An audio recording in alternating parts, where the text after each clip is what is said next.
Avec la Coupe du Monde 2026 qui n'est plus qu'à quelques mois, la pression dans le monde du football commence lentement à passer des entraîneurs de clubs aux sélectionneurs nationaux.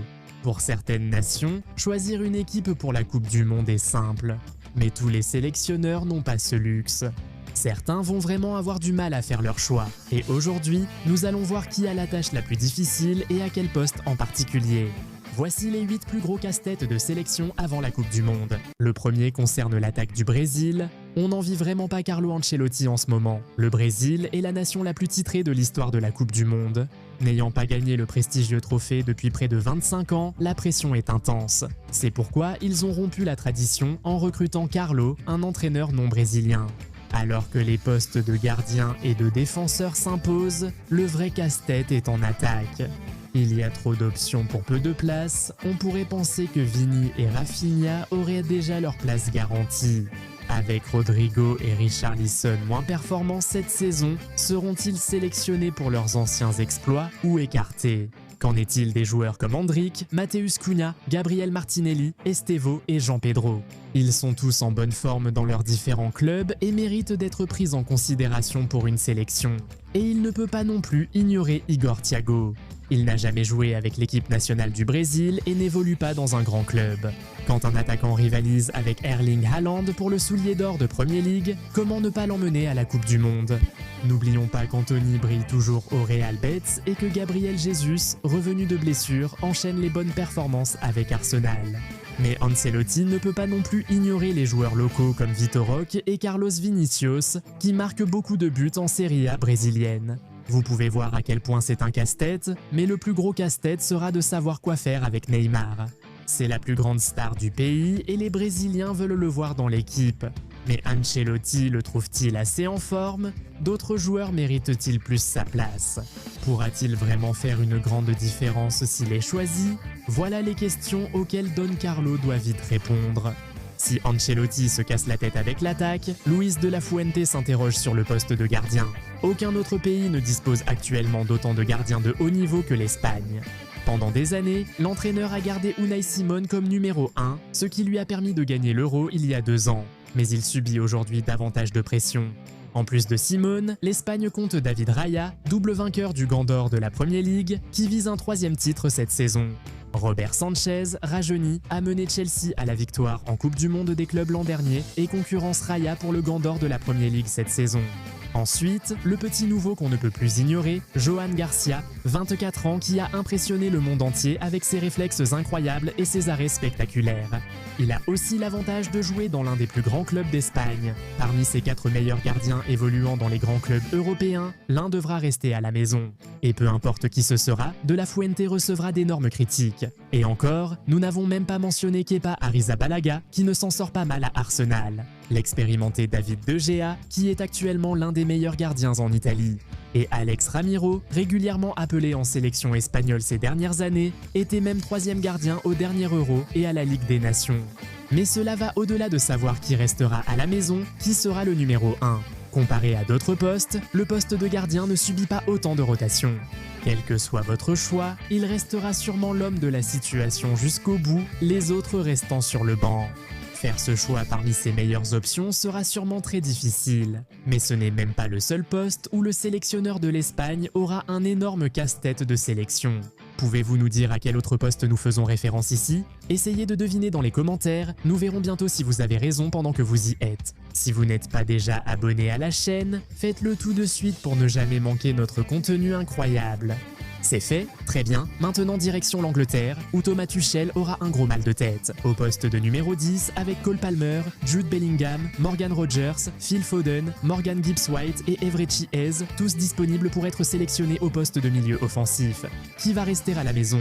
On peut dire que Bellingham peut être déplacé au milieu central, mais il semble que Tuchel ait décidé d'associer Declan Rice à Elliot Anderson à la base du milieu de terrain. Donc, la concurrence au poste de numéro 10 est extrêmement féroce, et l'un de ces grands noms va probablement rester à la maison. Ce ne sera certainement pas un choix facile. Un autre énorme casse-tête qu'il aura concerne le poste de numéro 9. Bien sûr, Harry Kane sera le premier nom inscrit sur la feuille de match et l'attaquant titulaire pendant tout le tournoi. Mais qui sera son remplaçant? C'est là que le casse-tête commence. Va-t-il choisir Ollie Watkins, qui a un profil un peu différent? Un Calvert-Lewin renaissant qui semble incapable d'arrêter de marquer? Un Ivan Toney de 29 ans qui dit avoir toujours faim de but? Un Dominique Solanke dynamique capable de marquer à partir de rien? Ou se concentre-t-il simplement sur l'avenir de l'équipe nationale et sélectionne-t-il le jeune Liam Delap? Passons maintenant de l'attaque de l'Angleterre à celle de la France. Kylian Mbappé va évidemment mener l'attaque, mais qui va jouer autour de lui? C'est là que le casse-tête commence. Mickaël Olise, Ousmane Dembélé, Ryan Cherki, Marcus Thuram, Bradley Barcola et Désiré Doué. Ensuite, il y a des joueurs comme Magnus Aklus et Randal Kolo Muani qu'on ne peut tout simplement pas ignorer. Il y a aussi Christopher Nkunku qui connaît une saison un peu de renaissance. L'un des principaux casse-têtes de Deschamps sera de gérer la situation d'Hugo Ekitike.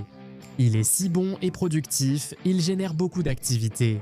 Il faut absolument l'intégrer au dispositif maintenant. Nous pensons qu'il sera sélectionné, mais que fera l'entraîneur? Mettra-t-il Mbappé sur l'aile pour l'intégrer en neuf? Le fera-t-il jouer sur l'aile ou le laissera-t-il sur le banc? Maintenant, c'est un énorme casse-tête de sélection. Souvenez-vous, nous avons dit qu'il y avait un autre casse-tête pour l'entraîneur de l'Espagne, c'est au poste d'arrière gauche. Marc Cucurella, Alex Grimaldo, Alejandro Balde et Alvaro Carreras sont tous des joueurs de haut niveau qui évoluent dans les meilleurs clubs d'Europe. 2 d'entre eux ne participeront probablement pas à la Coupe du Monde. Cucurella est favori, les 3 autres se disputent la place de remplaçant. Ce ne sera pas du tout un choix facile, mais c'est une décision qui doit être prise rapidement. Maintenant, en Amérique du Sud, les champions en titre auront eux aussi un énorme casse-tête. L'Argentine a trop d'attaquants en ce moment. Lautaro Martinez et Julián Álvarez sont des choix garantis, mais il y a certains joueurs qu'on ne peut pas ignorer. Joaquim Panicelli se bat actuellement pour le soulier d'or en Ligue 1, tandis que le trio Thiago Almada, Giuliano Simeone et Nico Gonzalez fait des ravages pour l'Atlético Madrid en Espagne. Il y a aussi Nico Paz et Emiliano Buendia qui réalisent tous les deux une saison vraiment brillante dans leurs clubs respectifs. Ce sont surtout des numéros 10 capables aussi d'évoluer dans un trio offensif et il est impossible d'ignorer Paulo Dybala. Il a peut-être 32 ans et n'est plus à son meilleur niveau, mais s'il est en forme, c'est quelqu'un qui peut énormément apporter, exactement comme il l'a fait en 2022. José Manuel Lopez, qui joue dans le championnat brésilien, a récemment été appelé en sélection et sera également pris en compte. Ensuite, il faut aussi penser aux jeunes joueurs. Franco Mastantuono et Claudio Echeverri sont sous contrat avec de grands clubs et représentent l'avenir de l'équipe nationale. Leur donnez-vous un premier aperçu d'un grand tournoi? Et après la récente accusation de comportement raciste de Gianluca Prestiani envers Vini, Scaloni doit-il l'écarter comme forme de sanction ou l'impliquer malgré tout? Mais l'éléphant dans la pièce reste le capitaine. Messi doit-il jouer tous les matchs pour l'Argentine comme lors de la dernière Coupe du Monde ou avoir cette fois un rôle secondaire? Ce sont des questions très difficiles auxquelles Scaloni devra répondre. Terminons maintenant avec le Portugal, Rafael Leao, Francisco Conceição, Gonzalo Ramos, Pedro Neto. Ce sont des joueurs qui brillent dans de grands clubs européens et ont de l'expérience en équipe nationale. Carlos Forbes, jeune joueur dynamique, s'est distingué lors du match de Ligue des Champions contre Barcelone et devra être surveillé. Francisco Trinco et Pedro Gonçalves font vraiment de très bonnes saisons au Sporting, tandis que Juan Félix réussit bien en Saudi Pro League. Ce sont 8 très bons joueurs qui se battent pour 3 postes. Il faudra en laisser quelques-uns à la maison et prendre cette décision ne sera vraiment pas facile.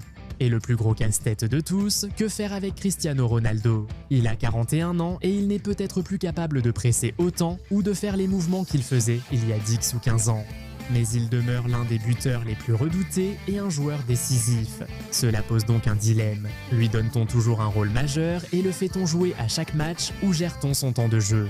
Laissez les jeunes mener et faites-le entrer seulement si besoin. Les 2 options ont des avantages.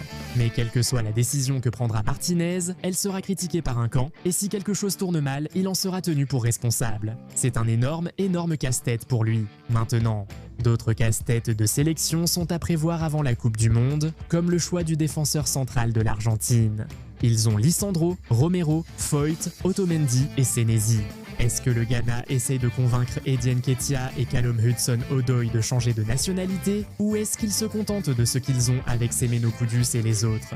Qui commence en défense centrale pour la France? Konot, Saliba ou Upamecano? N'hésitez pas à continuer la discussion dans les commentaires. Quels autres grands casse-têtes, selon toi, les sélectionneurs nationaux rencontrent-ils avant la Coupe du Monde? Si tu as aimé cette vidéo, mets un pouce bleu et abonne-toi à la chaîne, active aussi la cloche pour ne rien rater des nouveaux contenus. On se retrouve dans la prochaine vidéo, salut!